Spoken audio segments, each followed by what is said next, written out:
the show. My name is Clau and my guest today is Marjan van the Burg. I'll give a quick introduction about your background for people listening in. Marjan has built an impressive 15 years human resources and currently C-level operations career within banking. Originally with ABN AMRO Bank, which is a Dutch multinational bank, and one of the largest banks in the Netherlands, where we're both from originally. We have more in common.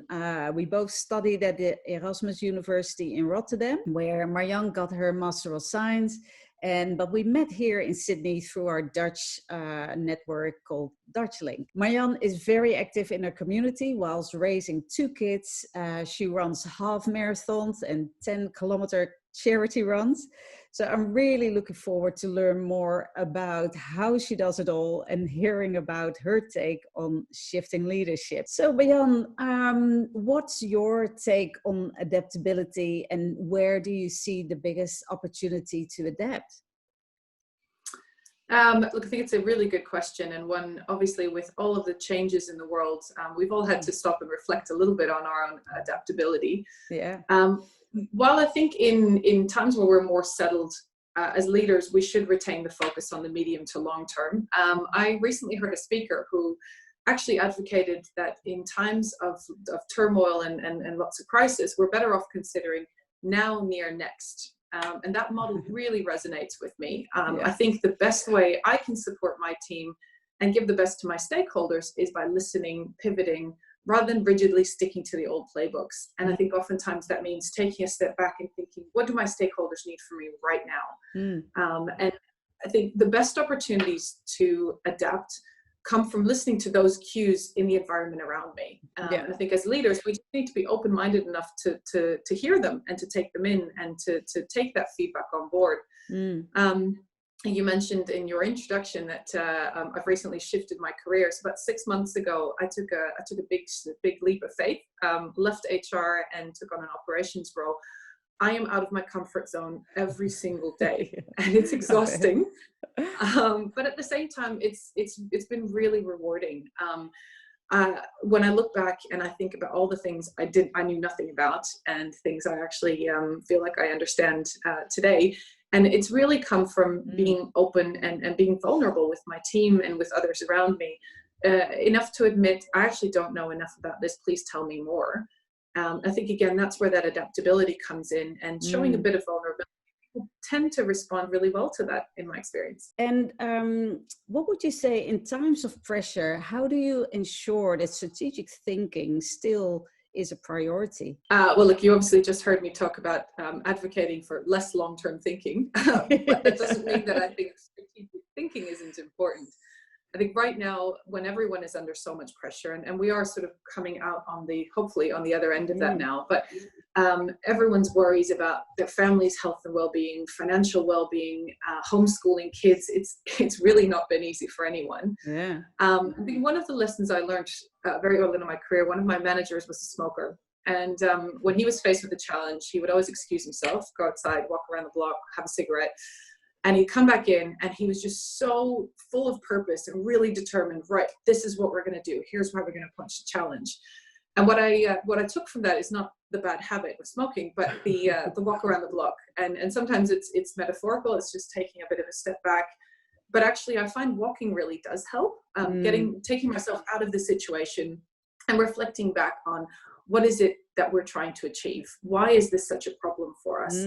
And if I'm still stuck, I actually go back to some of our old strategy presentations and ask myself, if I'm trying to talk about the current situation when I'm giving the next update to the board or my other stakeholders, how would I want to talk about this situation? What will I want to say was the outcome? What did we learn from it? What did we take away from it? For me, those are some of the ways I've been able to work with my team to make sure that while we're responding in the now, we still maintain that focus on what the strategic priority is for the long term. And what do you do to keep up with the leadership and industry developments that I'm sure are all rapidly following up on each other?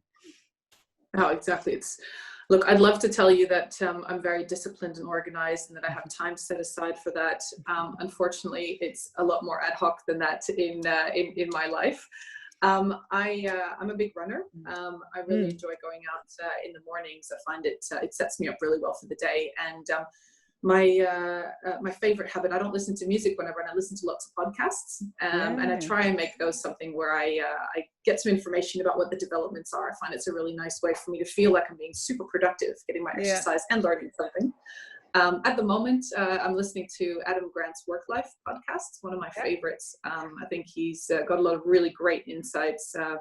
This morning, I was listening to one about the art of negotiation. And I think no matter how often you've read articles and heard about it, there's nothing like hearing people's personal experiences, the way in which they talk about things. So I always find myself sort of thinking about those for the rest of the day, and they do set me up well. Yes, and I can imagine that you have a lot of food for thought and lots of ideas and inspiration to be productive for that day. And if you think about it, next to the productivity, how do you get clarity for complex dilemmas? How do you do that? I know it sounds a bit cheesy, but I write it down. I find otherwise there's too many ideas mulling around in my mind, and for me it's much easier to distill it down when I've actually written a list. And sometimes it's literally a list of pros and cons, and it might sound very basic, but for me the practice of actually handwriting it down, I don't type it, it's handwritten in a notebook, that really works for me. And once I've got my own ideas out on a bit of paper, I really often seek advice from trusted colleagues. I've found for myself in my career, I do my best thinking when I'm thinking with someone else, when I have a sparring partner to work with. I think the more complex the situation, the more important it is actually to get input from a range of stakeholders. It means I don't overlook something. It means I've considered things from lots of different angles and different scenarios. And it means that I'm less likely to miss something really obvious along the way. Hey, and from reflection on these questions, what have you told yourself to be more of or less of, or to do more or less of going forward? It's a very good question, and one I've been thinking about a fair bit over the last few months. I really struggled during the first 6 weeks or so of the recent COVID crisis. I think.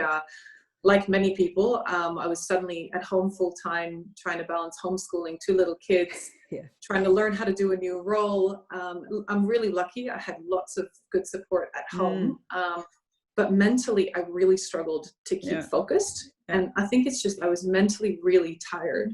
And I was constantly beating myself up for my lack of focus, making it worse. I think if I had my time again, I would try and be a bit more patient with myself. Nice. And just acknowledge that I needed to mentally process and refine my equilibrium. And I think that is a different process for each person. And I underestimated for myself what that would mean. Wise words. And yes, I can recommend it for everyone. But be patient with yourself, have more compassion with yourself, and give it time to process, because usually the answer that you come up with it might be easier to execute than you think. Hey, thanks so much, Marjan. Thanks for being on the show and sharing your wisdom. That was great. A lot of gems in there. And thanks everyone for being on the show. I hope to see you next time. Keep shifting. See you then. Bye. Bye.